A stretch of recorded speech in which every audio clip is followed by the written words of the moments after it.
கொடி நன்றி. என் பேர் ரக்ஷால், என் கணவர் பெயர் ராபின். நாங்கள் பாடியநல்லூர்லேருந்து வரோம். பார்த்திங்கன்னா என் சாட்சி இங்கே அற்புதம் பெற்றது ரொம்ப பெருசு. ஆனால் நாங்கள் வந்தது 2 வருஷமாக தான் தொடர்ந்து வந்துட்ருக்கோம். நான் பார்த்திங்கன்னா எனக்கு சிறு வயதுலேருந்து ஏசப்பா தான் தெரியும். நாங்கள் வேறு விக்கிரகத்தில் வணங்கலை. நாங்களே சொந்த சபை இருக்குது எங்கள் வீட்டுக்குள்ளேயே. எங்கள் காம்பவுண்டுக்குள்ளேயே நாங்கள் தான் சர்ச்சு கட்டினோம். அங்கே தான் நாங்கள் போயிட்டுருந்தோம். ஆனால் பார்த்திங்கன்னா அங்கே நாங்கள் போன காலமெல்லாம் ஃபுல்லாக ஆசீர்வாதன வார்த்தை மாத்திரம் தான் போனீங்க. அங்கே பார்த்திங்கன்னா எந்த கண்டிப்பு எதுவுமே இருக்காது. நாங்கள் சொல்கிறது தான் போதகரே கேட்பார். நாங்கள் இது சொன்னால் சரி பரவாயில்லம்மா அப்படின்னு தான் சொல்லுவார். எந்த கண்டிப்பும் எந்த வார்த்தையும் இருக்காது. அதுபோல் தான் எங்கள் வாழ்க்கை இருந்துச்சு.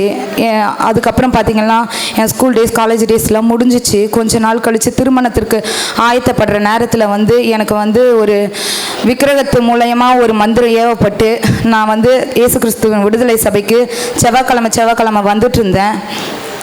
அப்புறம் பார்த்திங்கன்னா வந்துட்டுருக்கும் போது அந்த கிரியையிலேருந்து ஏசப்பா எனக்கு விடுதலை கொடுத்தாரு. விடுதலை கொடுத்து எனக்கு திருமணம் ஆச்சு. திருமணம் ஆகி குழந்தை பிறந்துச்சு. அதோடு நான் இயேசு கிறிஸ்துவின் விடுதலை சபைக்கு வர்றதை நிறுத்திட்ட பிறகு பார்த்திங்கன்னா கல்யாணம் ஆகி 5 வருஷம் காலம் எங்களுக்குள்ளே சமாதானமே இருக்காது. எனக்கும் என் கணவருக்குள்ளே எங்கேயாச்சும் நாங்கள் கிளம்பி போகும்போது நல்லா சந்தோஷமாக இருக்கும். ஆனால் வீடு திரும்பும்போது அந்த ஏதாச்சும் எப்படி தான் அந்த பிரச்சனை என்ன ஒரு சின்ன விஷயமா இருந்தாலும் அவர் எதுவுமே பேசவே மாட்டார், ஒரு வார்த்தை கூட. நான் பார்த்தீங்கன்னா எப்படி சொல்கிறது, ஒரு டிவோர்ஸ் ஆகிற அளவுக்கு அந்த அளவுக்கு நான் வார்த்தைகளை கொட்டுவேன். ஆனாலும் அவர் அமைதியாக இருப்பார். ஒரு ஆண்டும் 5 வருஷ காலமாக இப்படி தான் இருக்கும். என்னால் என் வீட்லேயும் ஒரு சமாதானமே இருக்காது. என்னம்மா நீ எப்போ பார்த்தாலும் அவர் சண்டை போட்டுக்கிட்டே இருக்கியேன்னு எங்கள் அப்பா அம்மாவும் கேட்டுக்கிட்டே இருப்பாங்க. ஆனால் பார்த்தீங்களா எனக்குள்ளே அந்த விக்கிரகத்தின் செயல் இருந்ததுன்னு எனக்கு அது சர்ச்சுக்கு வர வரையும் இல்லை. அதுக்கப்புறம் விட்டுட்ட பிறகு மறுபடியும் அது கிரியை செய்துன்னு எங்களுக்கு தெரியாது. அப்படியா இருந்துச்சு. அதுக்கப்புறம் பார்த்திங்கன்னா 28/6/2024 ஆண்டு எங்கள் பாட்டி மரித்தாங்க. அன்றைக்கி பார்த்திங்கன்னா அன்றைக்கி நைட்டு எனக்கு ரொம்ப முடியல. எப்படி பார்த்திங்கன்னா ரொம்ப ஒரு மரண பயத்தினால காணப்பட்டிருந்தேன். ஹாஸ்பிட்டல் போனோம். ஈவினிங்காக ஹாஸ்பிட்டல் போனால் டாக்டர் இது எதுவுமே இல்லை, ஒரு பிரச்சனையுமே இல்லை, நீ ரொம்ப டிப்ரெஷனில் இருக்க, இந்த மாத்திரையை மாத்திரம் போட்டு தூங்கிடுன்னு சொன்னார். சரி நான் வீட்டுக்கு வந்துட்டோம். எப்படி சொல்கிறது, எங்கள் வீட்டில் யார்கிட்டையுமே சொல்ல, நானும் என் கணவர் மாத்திரம்தான் வீட்டில் உட்காந்துருக்கோம். அப்போ பார்த்திங்கன்னா எல்லாம் கணக்கு எல்லாமே எங்கள் வீட்டுக்காரர் என்கிட்ட தான் சொல்லுவார். எந்த ஒரு சின்ன விஷயமா இருந்தாலுமே என்கிட்ட இருந்து தான் காசு வாங்குறது எல்லாமே. சும்மா அவர் சம்பாதிக்கிறது மாத்திரம் தான், முழு பொறுப்பும் நான் தான். அப்போ என்கிட்ட சொல்லிட்டு இருக்காரு, இதுமாரி கணக்கெல்லாம் எழுதுமா இதுமாரி அப்படின்னு சொல்லிட்டு இருக்காரு. எனக்குள்ளே ஒரு மரண பயம், ஏதோ எப்படி நம்ம இறந்துட போகிறோம் அது போல் ஒரு மரண பயம். நான் எழுதுறத கூட நிறுத்திட்டு எங்கள் வீட்டுக்கார்கிட்ட சொல்கிறேன், பா இந்த பொருளெல்லாம் இங்கே இருக்குது, இதெல்லாம் இவ்வளோ எல்லா இதுவும் சொல்லிவிட்டு அவ்வளோதான் அப்படின்னு சொல்லிட்டு அழுகிறேன். நான் போயிட்டா உன்னையும் இப்போ குழந்தையும் பார்த்துக்கிறதுக்கு யாருமே இல்லையே அப்படின்னு சொல்லிட்டு அழுதுகிட்டே இருந்தேன். அப்புறம் பார்த்திங்களா ரொம்ப பயமாயிடுச்சு. அன்றைக்கி பார்த்திங்களா சனிக்கிழமை இங்கே ஆயத்த ஜெபம் நடந்துட்டுருக்கு. நான் எங்கள் வீட்டுக்காரன் சொல்கிறாரு, அம்மா நீ இந்த டேப்லெட் கொடுத்தாங்களே அந்த டேப்லெட்டை போட்டு தூங்கிடுமா, உனக்கு கொஞ்சம் டிப்ரெஷன்லேருந்து நீ குறைஞ்சிருவா அப்படின்னு சொல்கிறாரு. ஆனால் பார்த்திங்கன்னா நான் ஒரே வார்த்தை தான் சொன்னேன், நீ எப்படியாச்சும் டேனியல் சர்ச்சுக்கு கூப்பிட்டு போயிடுப்பா, நான் இங்கே இருந்தால் மறிச்சிருவேன் அப்படின்னு சொல்லிட்டு நாங்கள் வேகமாக எங்கள் வீட்டில் யாருக்கிட்டேயுமே சொல்ல, இங்கே வந்தது கூட யாருக்குமே தெரியாது, எங்கள் அப்பா அம்மாவுக்கு யாருக்குமே தெரியாது. அவ்வளோதான். அதோடு நாங்கள் இங்கே வந்துட்டோம். ஐயா எங்களுக்காக ஒரு 2-3 மணி நேரம் ரொம்ப போராடி ஜெபம் பண்ணார் எங்களுக்கிட்ட. அப்புறம் கேட்டார், இனி நீங்கள் தொடர்ந்து வருவீங்களா, அப்போ தான் நான் உங்களுக்கு உத்தரவாதம் சொல்லுவேன் அப்படின்னு சொன்னார். ஐயா நான் வரேன் ஐயா அப்படின்னு சொல்லிட்டு தான் அதுக்கப்புறம் ஜெபம் பண்ணார். ஜெபம் பண்ணி அதுலேருந்து பார்த்திங்கன்னா எனக்கு பூரண விடுதலை கிடச்சிச்சு. கொஞ்சம் கஷ்டமாக தான் இருந்துச்சு. ஒரு 2 வாரம் எப்படி பார்த்திங்கன்னா வீட்டுக்குள்ளேயே சபை இருக்கிறதுனால எங்கள் வீட்டில் இருக்கவங்களாம் என்ன சொன்னாங்க, நீ இங்கேருந்து கிளம்பி போனான்னா மற்றவங்க வரவங்க பார்த்துட்டு அவங்களே அங்கே போகிறாங்களே, எப்படி நாங்கள் மற்றவங்க ஜனம் வருவோம் அப்படின்னு இல்லை கேட்டு ஐயா கிட்ட சொல்லிவிட்டு அந்த வாரம் செபிச்சுட்டு போனோம். ஆனால் 2 வாரம் பார்த்திங்கன்னா நான் வரல. சரி மனுஷ சொல்லுக்கு நான் கீழ்ப்படிந்து, என் அப்பா அம்மாவை சொல்லுக்கு கீழ்ப்படிந்து, சரி பரவாயில்ல நம்ம செவ்வாய்க்கிழமை மட்டும் போய்க்கலாம் அப்படின்னு சொல்லிட்டு நானும் ஒரு 2 வாரமாக ஃபஸ்ட்டு 2 வாரம் வரவே இல்லை. ஆனால் பார்த்திங்கன்னா அந்த 2 வாரத்துலேயே நான் தெரிஞ்சுக்கிட்டேன், நமக்கு வந்து விடுதலை எங்கே நம்ம சத்தியத்தின்படி நடந்தால் தான் விடுதலைன்ட்டு நான் புரிஞ்சுக்கிட்டு, இங்கெல்லாம் இருந்தால் என்னால் ஒன்றுமே பண்ண முடியாது, இன்னும் நம்ம வந்து இப்படியே தான் இருப்போன்னு சொல்லிட்டு எங்கள் அப்பா கிட்ட ஒரே வார்த்தை சொல்லிட்டேன், பா நீங்கள் வேணால் போங்க, நான் வந்து இயேசு கிறிஸ்து விடுதலை சபைக்கு தான் இனி நான் போவேன் அப்படின்னு சொல்லிட்டேன். அதுக்கப்புறம் பார்த்திங்களா தொடர்ந்து இங்கே வந்து 2 வருஷம் ஆகுது. 2 வருஷம் 1 மாதம் முடிஞ்சிருக்கு. 2 வருஷத்தில் பார்த்திங்களா இயேசு கிறிஸ்து விடுதலை சபைக்கு வந்து நாங்கள் பெற்ற நன்மைகள் வந்து சொல்லவே முடியாது. நாங்கள் நினைத்து பார்க்காத நன்மைகள் தான். ஏன்னா வந்து ஒரு காரியத்திலையும் வந்து நாங்கள் வந்து கொஞ்சம் தான் நினைப்போம். ஆனால் ஆவியானவர் எங்கள் தேவைகளுக்கு அதிகமாக என் நினைவு உன் நினைவு அல்ல என்று சொல்கிற வேத வசனத்தின்படி நாங்கள் நினைக்கவே மாட்டோம். ஒரு லாரி வாங்கணும் சும்மா நினச்சிட்டு தான் இருப்போம், ஆனால் உடனே வாய்க்க செய்வார். கர்த்தருக்கு பயப்படும் போது அவர் காரியத்தை வாய்க்க செய்கிற தேவனாக இருக்கிறாரு. இங்கே வந்து 3 லாரி வாங்கவும் உதவி செய்தார். அது மாத்திரம் இல்லாமல் இப்பொழுது நாங்கள் வந்து அந்த 5 கல்யாணம் ஆகி அந்த 5 வருஷத்தில் பேசிட்டு தான் இருப்போம். நம்ம வீடெல்லாம் இருக்குது, ஆனாலும் ஒரு சும்மா ஒரு முடிஞ்சது ஒரு 30 லட்சம் அது மாதிரி ஒரு இடமாச்சு வாங்கி தனியாக எல்லாம் ஒன்றா இருக்கிறதுனால தனியாக வச்சு வீடு கட்டி போகணும் அப்படின்னு தான் ஒரு இடம் வாங்க தான் நாங்கள் பிரயாசப்பட்டோம்.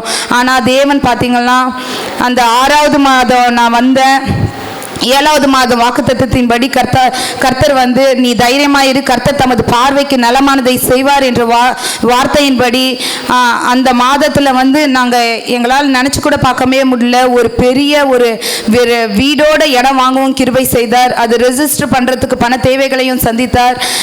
எல்லாவற்றிற்கும் எங்கள் தேவன் ஆண்டவர் எல்லாவற்றிலிருந்து என்னை விடுதலையாக்கி இம்மட்டும் என்னை இங்கே வந்து நான் வந்து அங்கே ஆசீர்வாதமான வார்த்தையை கேட்டேன். ஆனால் எங்களுக்குள்ள ஆசீர்வாதம் இல்லை. இங்கே வந்து கண்டித்து ஆவியானவரால் கண்டித்து உணர்த்தப்பட்டு எப்படி சொல்கிறது, அவர் வார்த்தை கடினமாக தான் இருக்கும், கஷ்டமாக தான் இருக்கும். அவர் பேசும்போது நமக்கு வந்து ரொம்ப கஷ்டமாக தான் இருக்கும், என்ன இப்படி இருக்கேன்னு. ஆனால் அந்த வார்த்தையை கேட்டு அவருடைய கட்டளைகளுக்கு நம்ம நடக்கும்போது அதனுடைய ஆசீர்வாதம் பயங்கரமாக இருக்கும்னு என்று நான் ஒவ்வொரு நாளும் அதை நினச்சி பார்க்க என்னால் கிரகிக்கவே முடியல. இதுக்கெல்லாம் நம்ம தகுதியா, குப்பையிலிருந்து புழுதியிலிருந்து நம்ம உயர்த்துறாரே, எப்படி சொல்றது, நமக்கு இதுக்கெல்லாம் தகுதியே இல்லை. எவ்வளோ நல்லவர்கள் நீதிமான்கள் எவ்வளோ பரிசுத்தவான்கள் இருக்கிறாங்க, ஆனால் இதுக்கெல்லாம் தகுதியே இல்லைன்னு தான் ஒவ்வொரு நாளும் ஏசப்பாக்கு நன்றி சொல்லிகிட்டே இருப்பேன். ஒரே ஒரு காரியம், நீங்கள் காலையில் வந்து நீங்கள் எப்போ ஜெபம் பண்ணுறீங்களோ இல்லையோ காலையில் வந்து நீங்கள் ஜெபம் பண்ணுங்க. அந்த 3 மணி 4 மணிக்கு அந்த அதிகாலை ஜெபத்தில் தான் நான் வந்து அநேக நன்மைகளை பெறேன். என்னால் முடியலன்னா கூட, அன்றைக்கி முடியலன்னு நான் தூங்கிட்டேன்னா வண்டி ஓடாது. எங்கள் வீட்டுக்கார கணவர் திட்டுவார், என்னப்பா நீ ஜெபிக்கலையா அப்படின்னு கேட்பாரு. அன்றைக்கி ஜெபிச்சோம்னா எங்களால் வைக்க முடியாத ஆர்டரு, பா இன்னைக்கு வைக்கவே முடியல நாளைக்கு பார்த்துக்கலாம் அப்படின்னு சொல்லுவார். அதுபோல் அற்புத ஆசீர்வாதம் இங்கே வந்து நீங்கள் வந்து வார்த்தையை கேளுங்க, கண்டித்து உணர்த்தினாலும் நம்ம அப்பான்னு ஏற்றுக்கோங்க. நமக்கு எப்படி சொல்கிறது, நம்ம நினைப்பதற்கும் வேண்டிக் கொள்வதற்கும் அதிகமாக அவர் செய்வார். கர்த்தர் என்னையும் என் குடும்பத்தையும் எல்லாவற்றிலும் ஆசீர்வதித்து இம்மட்டும் எங்களை வழி நடத்தி வருகிற தேவனுக்கு கொடான கொடி நன்றி. எங்கள் போதகர் ஐயாவுக்கு கொடான கொடி நன்றி. கர்த்தர் இந்த சிறு சாட்சியை ஆசீர்வதிப்பாராக. ஆமென். ஆமென். அல்லேலூயா. இது மனுஷனால கூடாத காரியம். ஆனாலும் சொந்த சபை இருந்தாலும் அங்கே சத்தியம் இல்லை. அவங்க சொன்னது தான் உண்மை. ஆனால் இன்றைக்கு அவர்கள் அந்த சபையிலிருந்து சத்தியத்தை அறிவீர்கள், சத்தியம் உங்களை விடுதலையாக்குன்ற அந்த வார்த்தையின்படி இந்த நாளிலே இங்கே வந்து எப்படி குடும்பத்தை நடத்தணும், புருஷனுக்கு எப்படி கீழ்ப்படியணும், அந்த ஞானத்தை கற்றுக்கொண்டு, அது மாத்திரமில்லை இந்த நாளில் கர்த்தர் எல்லாவற்றிலும் உங்களுக்கு நேர்த்தியாய் அழகாக தேவன் செய்து கொடுத்தது மாத்திரமில்லை, இந்த சின்ன வயதிலேயே ஒரு சொந்த லேண்டு வாங்கன்னு நினைக்கும் போது அது அவங்களுடைய அப்பாவுடைய உதவி இல்லாமல் அவங்களுடைய உழைப்பிலிருந்து எடுத்து இந்த நாளிலே கர்த்தர் அவங்களுடைய கையின் கீழே ஆசீர்வதித்து தேவனுடைய நாம மையமுண்டாகட்டும். அது 1 கோடி ரூபாய் சொத்து. அது தேவனுடைய நாம மையமுண்டாகட்டும். ஜூலை 1ஆம் தேதி அதை வாங்கும்படியாக, அது வாங்கிறதுக்கு முன்னாடி, அது அட்வான்ஸ் கொடுத்து முன்னாடி, அது தேவ சித்தந்தானா, தேவன் விரும்புகிறாரா என்று அந்த விசுவாசத்தோடு ஊழியக்காரர்கிட்ட அணுகி கணவன் மனைவி வந்து ஆலோசனைகளை கேட்டு அதன்படி ஆலோசனை பெற்றுக்கொண்டு அதை கர்த்தருடைய இரக்கத்தினாலே நான் சொன்னது எல்லாத்தையும் அது சரி பார்த்து அது காரியங்களையெல்லாம் பொறுப்படுத்தார்கள். அதன் பிறகு தேவன் அதை வாங்குவதற்கு தேவன் கிருபை செய்தார். அல்லேலூயா, அல்லேலூயா. தேவனுடைய நாமம் மகிமைப்பட. வேதம் சொல்லுது, கர்த்தரை தேடுவதற்கு ஒரு நன்மையும். எப்போ அவங்க தேட ஆரம்பிச்சாங்க சொன்னாங்க, அதன்படி கர்த்தர் அவங்களுடைய காரியத்தெல்லாம் ஜெயமாய் மாற்றி தந்தார். முதலாவது தேவனுடைய ராஜ்யத்தையும் அவருடைய நீதியின் தேடுங்கள் வேதம் சொல்லுது. அப்போ நாம் தேட வேண்டியவரை முதலாவது தேடணும். அப்படி தேடும் போதுதான் நம்முடைய தேவைகளை கர்த்தர் என்னதென்று அவர் அறிந்திருக்கிறார். பரமபிதாக்கு எல்லாமே தெரியும். ஆமென். திருமணத்துக்கு முன்னாடி திருமணமே ஆகக்கூடாதுன்னு சொல்லி செய்யப்பட்ட மந்திரம் தேவன் அதிலிருந்து விடுதலை தந்தார். அது பிறகு அவங்க குழந்தை பாக்கி இருக்கக்கூடாதுன்னு போராடுச்சு, அதிலிருந்து கர்த்தர் ஜெயத்தை தந்தார். ஆனால் அதுக்கு பிறகு பார்த்தீங்கன்னா அதுக்கு பிறகு அவங்க வர்றதே இல்லை, ஸ்டாப் ஆகிட்டாங்க. ஆனால் ஒரு நாள் அவங்களுடைய பாட்டி இறந்த பிறகு பயங்கரமான போராட்டம், பிரச்சனைகள், மருத்துவமனையில் கொண்டு போயிட்டு எவ்வளோ செலவு செய்தாலும் கொஞ்சம் கூட விடுதலை இல்லை. ஆனால் அது பிறகு இங்கே வந்தாங்க. இரவு ஆயத்த ஜபமோ சுத்திகரிப்பு கூட்டம் ஏதோ நடந்தது, அந்த பிறகு வந்தாங்க. அதன் பிறகு அவங்களுக்காக எடுத்த நேரங்கள் அதிகம். அது இப்போ தான் சொன்னேன், இது உங்களுக்காக நான் உத்தரவாதம் எடுக்க வேண்டுமானால் நீங்கள் தொடர்ந்து இயேசு கிறிஸ்துவின் விடுதலை சபைக்கு வருவீங்களான்னு கேட்கும் போது அவங்க வருகிறேன்னு சொன்னாங்க. அதனாலே கர்த்தர் அவங்களை கொண்டு வந்து வித்தியாசத்தை தேவன் காண்பித்தார் இந்த 2 ஆண்டுகளில். ஆமென். நேற்று தினத்தில் அந்த பத்திரத்தை, தம்பி கொஞ்சம் கொடுங்க, அந்த பத்திரத்தை என் கையில் கொண்டு வந்து ஜெபிக்கும்படியாக கொண்டு வந்தாங்க. ஆனால் தேவனுடைய நாமம் மகிமையுண்டாகட்டும், இதை நான் ஜெபிச்சுட்டு நான் அனுப்பிட்டுருப்பேன். ஆனால் கர்த்தர் சொன்னார், சங்கீதம் 119 144 வசனத்தின்படி, உமது சாட்சிகளின் நீதி என்றென்றைக்கும் நிற்கும், என்னை உணர்வுள்ளவனாக்கும். அப்போ சாட்சி வந்து உணர்ந்ததான் நம்மளால சொல்ல முடியும். ஆமென். அல்லேலூயா. இந்த நாளிலே ஏன் என்றால் கர்த்தரை தேடுவதற்கு ஒரு நன்மையும் வசனம் தான், அது மாறவே மாறாது. அவர் நேற்றும் என்றும் மாறாத தேவன். ஆமென். சொல்லியும் செய்யாதிருப்பனா அவர் சொன்னது செய்கிறவர். இன்றைக்கு சபையார் முன்னாடி சாட்சியாக கர்த்தர் நிறுத்தினதுக்காக கையில் உயர்த்தி ஸ்தோத்திரம் பண்ணலாமே. ஸ்தோத்திரம், ஸ்தோத்திரம், ஸ்தோத்திரம். அல்லேலூயா.